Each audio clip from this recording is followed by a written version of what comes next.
भारी बर्फबारी और बीच बीच में हो रही बारिश की वजह से बाबा केदारनाथ का पैदल रास्ता काफी मुश्किल हो गया है। कठोर बर्फ जमी होने की वजह से पैदल रास्ते में कई जगह फिसलन का खतरा भी पैदा हो गया है।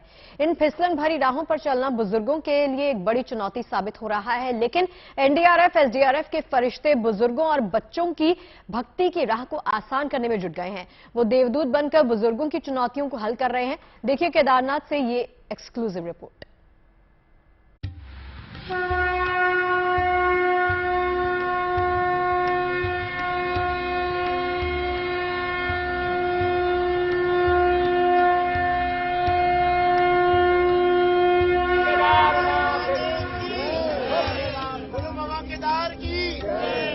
शंकर महादेव की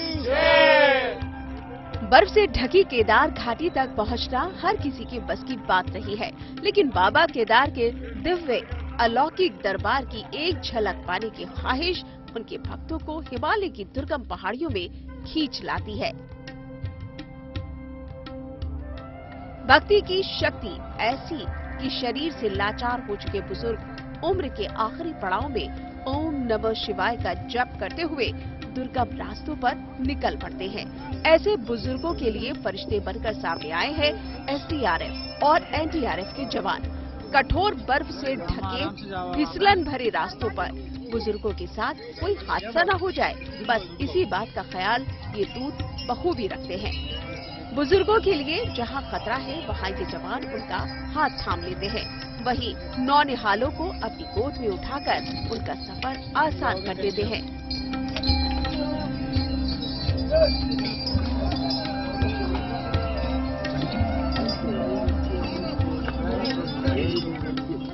सनातन धर्म के आदि काल से ही केदार घाटी की महिमा का बखान मिलता है। यही वजह है कि क्या गरीब और क्या अमीर, क्या आम क्या खास, हर कोई दरबार में हाजिरी लगाने पहुंच रहा है। बॉलीवुड के मशहूर एक्टर अक्षय कुमार 23 मई को बाबा के दरबार में हाजिरी लगाने पहुंचे।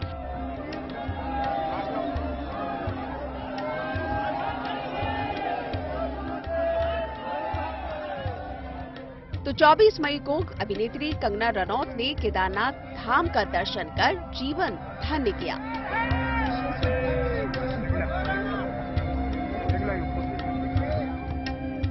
जो सक्षम है उनके लिए सुविधाओं की कोई कमी नहीं, लेकिन जो आर्थिक तौर पर कमजोर है, बाबा केदारनाथ उनके लिए भी उतने ही कृपालु हैं।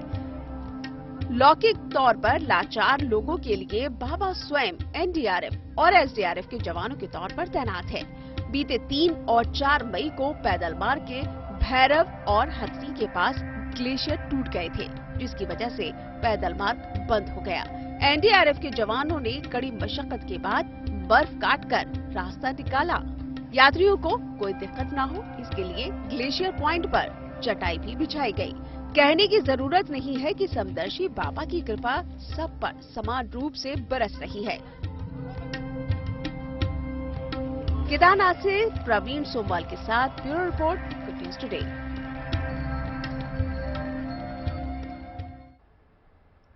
केदारनाथ के बाद अब चलते हैं भगवान बद्री विशाल के दरबार में। बद्रीनाथ धाम में भगवान भास्कर बादलों की ओट में छिपे हैं और वहां पर कभी मूसलाधार बारिश तो कभी हल्की बूंदाबांदी हो रही है। बारिश की वजह से बद्रीनाथ का तापमान और गिर गया है, लेकिन बारिश और कड़ाके की ठंड के बावजूद भक्तों का उत्साह कम नहीं हो रहा। भगवान बद्री विशाल का दर्शन करने के लिए हजारों की तादाद में श्रद्धालु पहुंच रहे हैं। बद्रीनाथ की एक झलक पाने की बेचैनी ऐसी है कि बारिश के बावजूद रेन कोट पहनकर श्रद्धालु कतार में खड़े हो रहे हैं।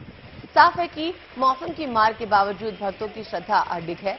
उधर मौसम विभाग ने अगले 72 घंटों तक बारिश का पूर्वानुमान जारी किया और भक्तों को भरोसा अपने आराध्य पे अभी भी बना है।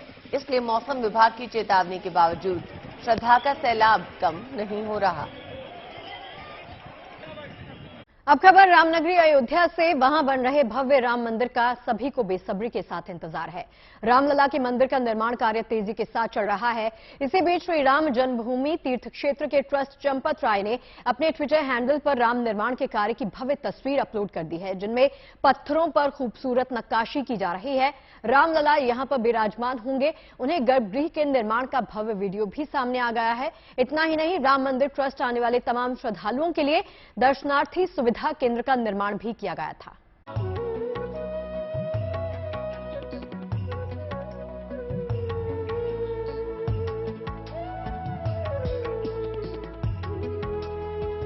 राम मंदिर का सभी भक्तों को बेसब्री से इंतजार है। भक्तों को राम मंदिर के दर्शन के लिए 1 साल से भी कम का समय बचा है।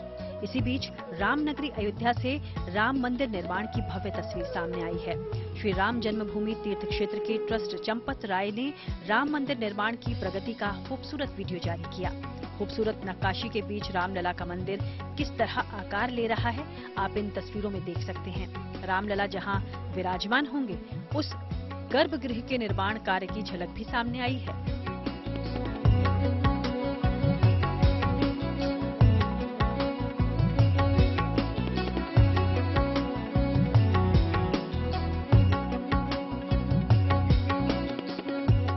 भगवान रामलला के भव्य मंदिर के गर्भगृह में प्राण प्रतिष्ठा को लेकर जोरों शोरों से तैयारियां की जा रही हैं। हालांकि रामलला की प्राण प्रतिष्ठा को लेकर अब तक किसी तिथि की घोषणा नहीं हुई है, लेकिन अंदाजा लगाया जा रहा है कि 14 जनवरी 2024 यानी मकर संक्रांति पर मंदिर के गर्भगृह में रामलला की मूर्ति को स्थापित किया जा सकता है। रामलला के मंदिर का प्रथम तल अक्टूबर 2023 तक बनकर तैयार हो जाएगा।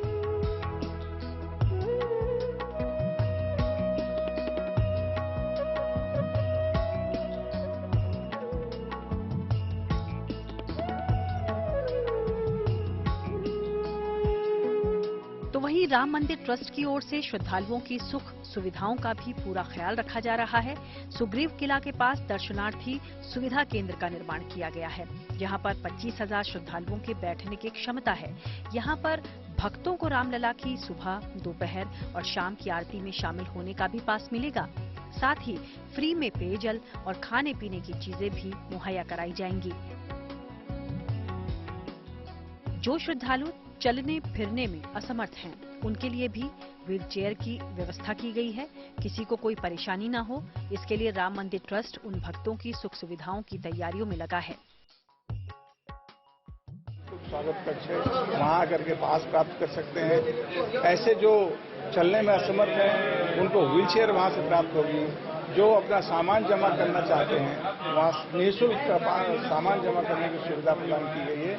साथ ही साथ बैठने की, आराम करने की, जल पीने की, शौचालय आदि की पूरी व्यवस्था आपको सुग्रीव किला पर मिल रही है। जिस तरह से रामनगरी अयोध्या में राम मंदिर के निर्माण का कार्य जारी है, उससे अंदाजा लगाया जा सकता है कि भक्तों को रामलला के दर्शन के लिए लंबा इंतजार करना नहीं पड़ेगा। राम मंदिर के अलावा पूरी अयोध्या को भव्य तरीके से सजाया और संवारा जा रहा है, ताकि देश और दुनिया का पर्यटक यहाँ आकर अपने आराध्य के दर्शन कर पाए। अयोध्या से बनबीर के साथ bureau report, good news today.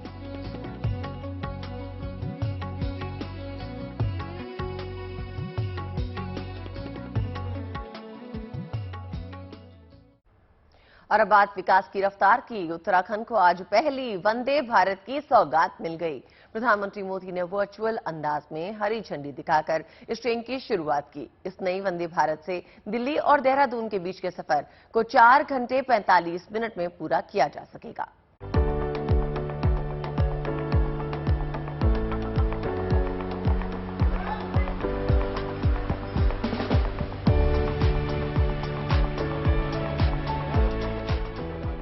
ये शुरुआत उत्तराखंड को मिली रफ्तार की सौगात की है।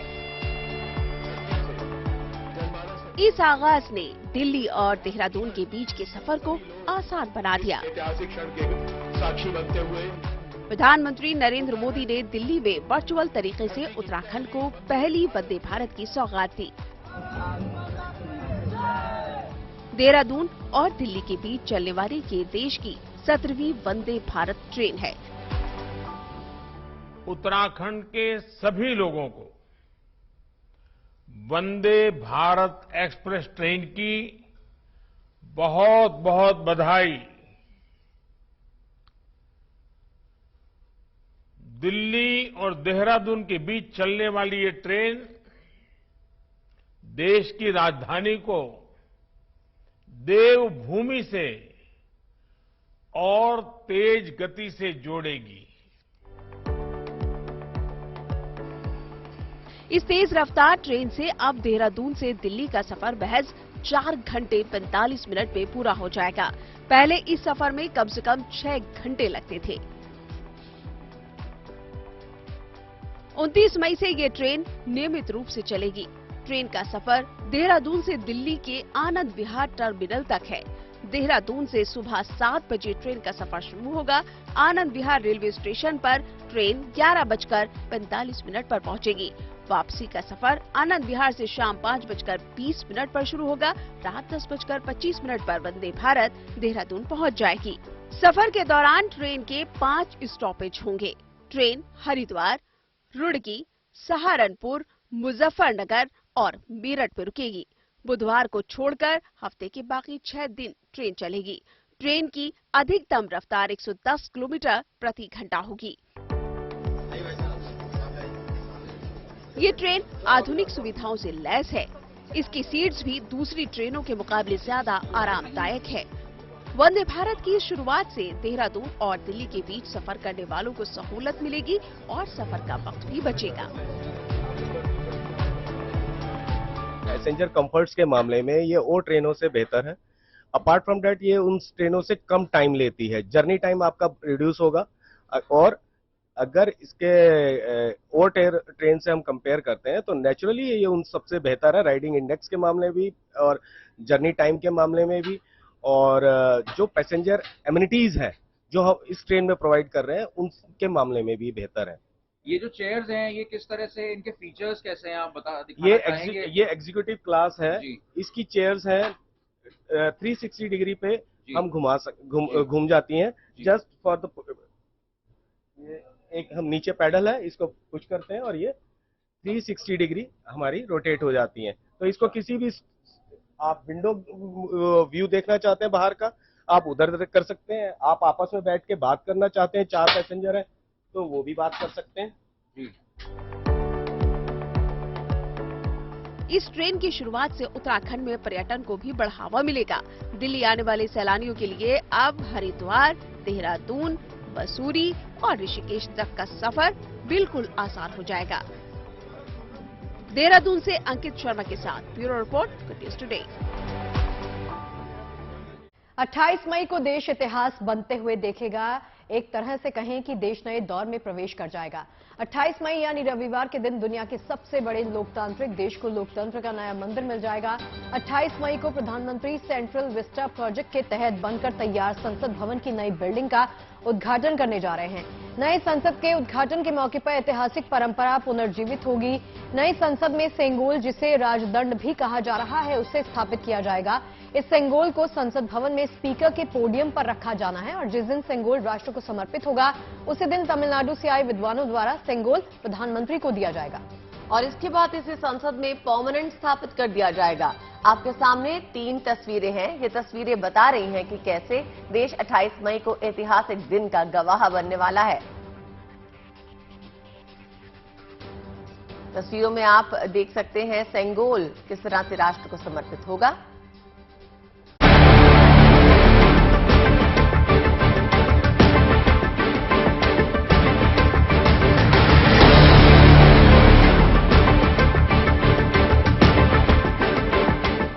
आज से चंद दिनों के बाद देश को नए संसद की सौगात मिलेगी।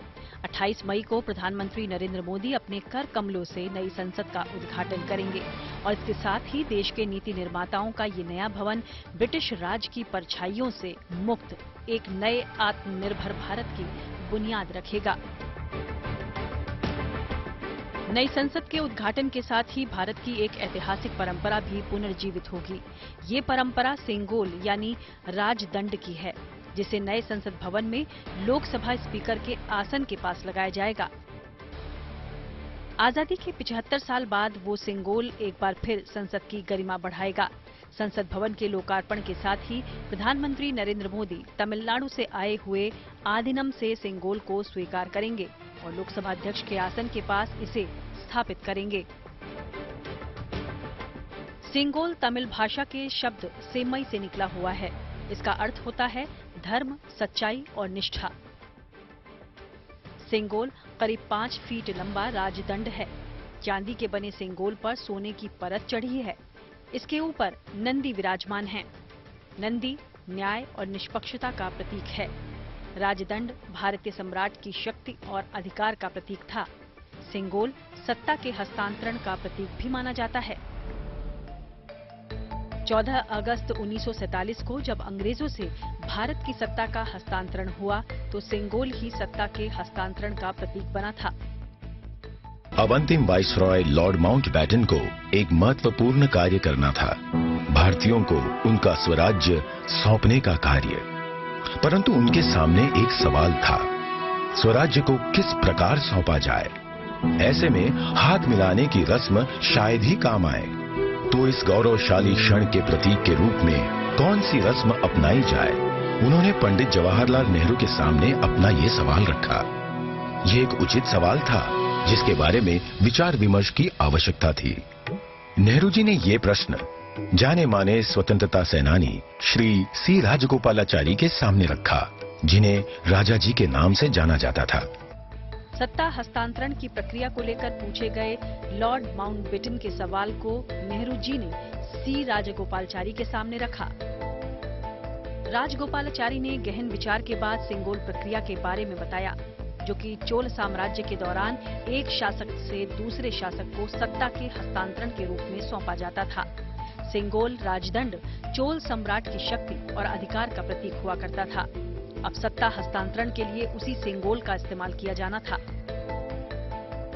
तमिलनाडु के तिरुवदुथुराई मठ के आधीनम पुजारियों ने सिंगोल बनाने का दायित्व स्वीकार किया। आधीनम ने मद्रास के मशहूर स्वर्णकार वुम्मीडी एथराजुलु को सिंगोल तैयार करने का काम सौंपा।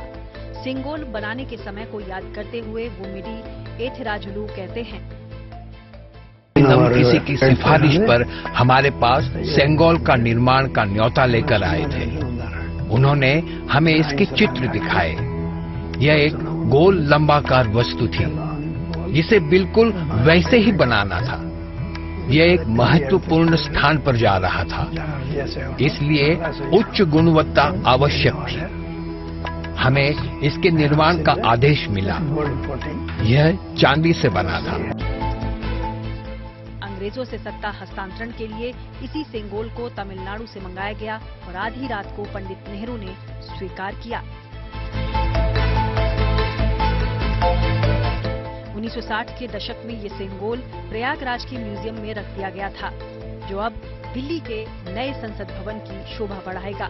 प्रयागराज के लोग भी इसे लेकर बेहद उत्साहित हैं। सेंगोल सर, ऐसा जब हमारा देश आजाद हुआ था तो सेंगोल एक मेनली एक छड़ी है जो सोने की परत उस पर चढ़ी हुई थी, तो वो पूरा गोल्ड का उस पर चढ़ा हुआ था। तो वो आज़ादी जब मिली तो जवाहरलाल नेहरू को अंग्रेज एक अफसर थे, उन्होंने इनको स्मृति चिन्ह के रूप में दिया था कि अब आप जो है आज़ाद हैं। सरकार का फैसला है वो बहुत मायने रखता है। ये हम लोग के लिए बहुत गर्व की और खुशी की बात है। इसका तरीके से हम कहते हैं इसका प्रमोशन हो गया है।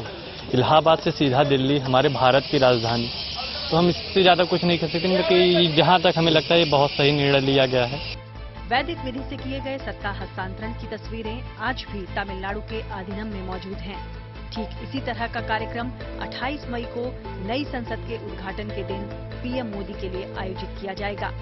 सिंगोल को मोदी अपने हाथ में थामेंगे और लोकसभा में स्थापित करेंगे। तमिलनाडु से प्रमोद और प्रयागराज से आनंद राज के साथ bureau report, good news today. Gujarat के कच्छ में पुलिस ने बाइक और स्कूटर सवारों को हेलमेट लगाने के लिए जागरूक किया। इस मौके पे कई पुलिस वालों ने सड़क पे हेलमेट लगाकर गरबा किया और हेलमेट की अहमियत लोगों को बताई। वर्दी पहने और हेलमेट लगाए पुलिस वालों को गरबा करता देख पब्लिक भी उनके साथ गरबा करने लगी। काफी देर तक बीच सड़क पे ये कार्यक्रम चलता रहा। रैली में हेलमेट जागरूकता के लिए झांकियां भी निकाली गई और टू व्हीलर चलाने वालों के लिए हेलमेट क्यों जरूरी है, इस बारे में ज्यादा से ज्यादा लोगों को अवगत कराया गया। इस जागरूकता अभियान को सफल बनाने के लिए हरी झंडी दिखाकर कई गाड़ियों को रवाना भी किया गया।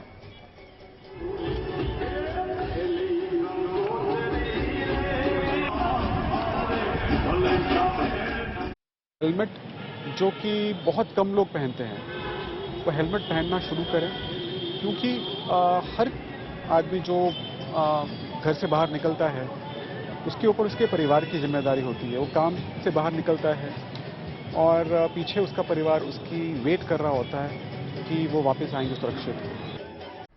अपने सिडनी दौरे पर जब प्रधानमंत्री नरेंद्र मोदी ने भाषण दिया तो लखनऊ की चाट की खासियत तो वो बता ही रहे थे, लेकिन इस दौरान उन्होंने जयपुर की जलेबी का जिक्र किया तो भारत में जैसे खलबली सी मच गई। लोग जयपुर की उस खास जलेबी को सर्च करने लग गए हैं। सभी के मन में जिज्ञासा थी कि आखिर ऐसी क्या खासियत है जयपुर की इस जलेबी में। तो चलिए हम भी देख लेते हैं, आपको दिखा देते हैं कि जयपुर की स्वीट शॉप जहां की जलेबी का हर कोई दीवाना सा हो गया है। चटका की चाट,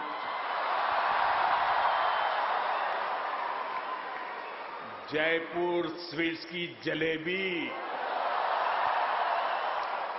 उसका तो कोई जवाब ही नहीं है।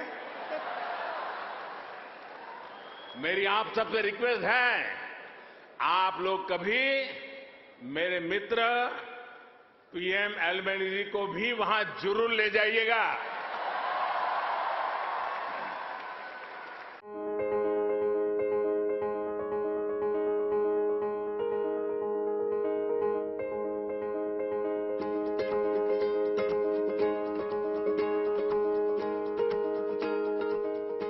सिडनी में प्रधानमंत्री मोदी को जयपुर की जलेबी याद आई तो हर कोई इस जलेबी को सर्च करने लगा।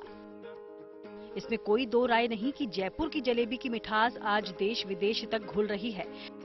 तभी तो प्रधानमंत्री मोदी ने सिडनी में भारतीय समुदाय को संबोधित करते हुए जयपुर स्वीट्स की जलेबी को याद किया।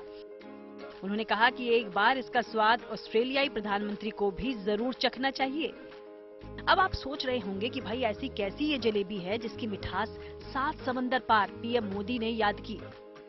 तो बता दें कि जयपुर की जलेबी कई मायनों में खास यूं भी हो जाती है क्योंकि ये बाकी जगहों पर बनने वाली जलेबी से कुछ अलहदा है। इसका रंग गहरा केसरिया होता है, साथ ही ये बेहतर क्रिस्पी होती है। यही वजह है कि जयपुर की हर छोटी मोटी गलियों में भी थड़ी ठेलों से लेकर स्वीट शॉप पर जलेबी चाशनी में घुलती हुई दिखी जाएगी। और इसके साथ ही केसर, पिस्ता, बादाम, इलायची डालकर पकाया गया गर्म दूध जयपुर की इस रसीली जलेबी का मजा कई गुना बढ़ा देता है। तो अब आप समझ गए होंगे कि जयपुर की जलेबी आखिर इतनी खास क्यों है, जिसका जिक्र प्रधानमंत्री मोदी ने अपने भाषण में किया। तो अगर कभी गुलाबी नगरी जयपुर आने का आपको मौका मिले तो केसर या जलेबी जरूर चखें। जयपुर से विशाल शर्मा के साथ bureau report, good news today. Narendra Modi का बहुचर्चित project Mumbai trans harbour link bridge लगभग बनकर तैयार है। एक दिन पहले महाराष्ट्र के मुख्यमंत्री एकनाथ शिंदे और डिप्टी सीएम देवेंद्र फडणवीस ने इस ब्रिज का निरीक्षण किया। चलिए आपको मुंबई वासियों के लिए बनाए गए इस पुल की कुछ खासियतों से रूबरू करवाते हैं।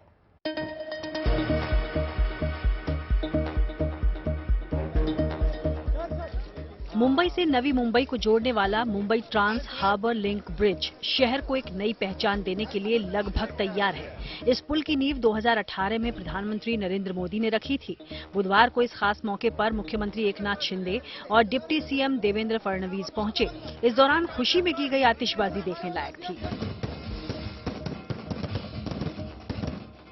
मुख्यमंत्री और डिप्टी सीएम ने Mumbai trans harbour link project का निरीक्षण करने के साथ ही महानगर और नवी मुंबई के बीच बने MTHL पर टेस्ट ड्राइव भी की।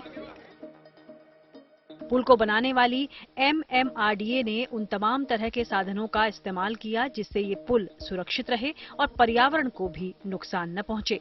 ये पुल 22 किलोमीटर के दायरे में 5.5 किलोमीटर क्षेत्र जमीन पर नालों से जुड़ा होगा, तो वहीं समंदर के ऊपर पुल की लंबाई 16.5 किलोमीटर होगी। देश के सबसे लंबे समुद्री पुल में ओपन रोड टोलिंग सिस्टम होगा। इस पुल पर 6 लेन रोड और 2 इमरजेंसी लेन हैं, जो मुंबई की तरफ सेवरी और नवी मुंबई में चिरले के बीच बंदरगाह तक फैली हुई हैं। ट्रांस हार्बर लिंक ब्रिज से मुंबई को फायदे की बात करें तो इस पुल के जरिए मध्य मुंबई में सेवरी से नवी मुंबई में चिरले तक की यात्रा 15 से 20 मिनट में पूरी होने की उम्मीद है। इस पुल पर रोजाना लगभग 70,000 गाड़ियां दोनों दिशाओं से गुजरेंगी। इस समुद्री पुल का मकसद सड़कों पर यातायात कम करना और आर्थिक विकास को प्रोत्साहित करना है। वहीं MTHL के बनने से ईंधन बचेगा और पर्यावरण को भी नुकसान नहीं पहुंचेगा। इसके अलावा ये पुल नवी मुंबई अंतर्राष्ट्रीय हवाई अड्डे क्षेत्र में आने वाले विशेष आर्थिक और आवासीय क्षेत्रों के लिए लिंक रोड प्रदान करेगा। आपको बता दें कि इस 22 किलोमीटर लंबे ब्रिज को बनाने के लिए तमाम तरह की कठिनाइयों और जिम्मेदारियों को निभाने की जरूरत थी। सो इन पहलुओं को ही मद्देनजर रखते हुए फिलहाल तो पुल का लगभग 95% काम हो चुका है। इस साल के दिसंबर महीने से जनता के लिए शुरू होने वाला Mumbai trans harbour link bridge समंदर पर बना देश का सबसे बड़ा पुल होगा। मुंबई से सौरभ वक्तानिया के साथ bureau report, good news today.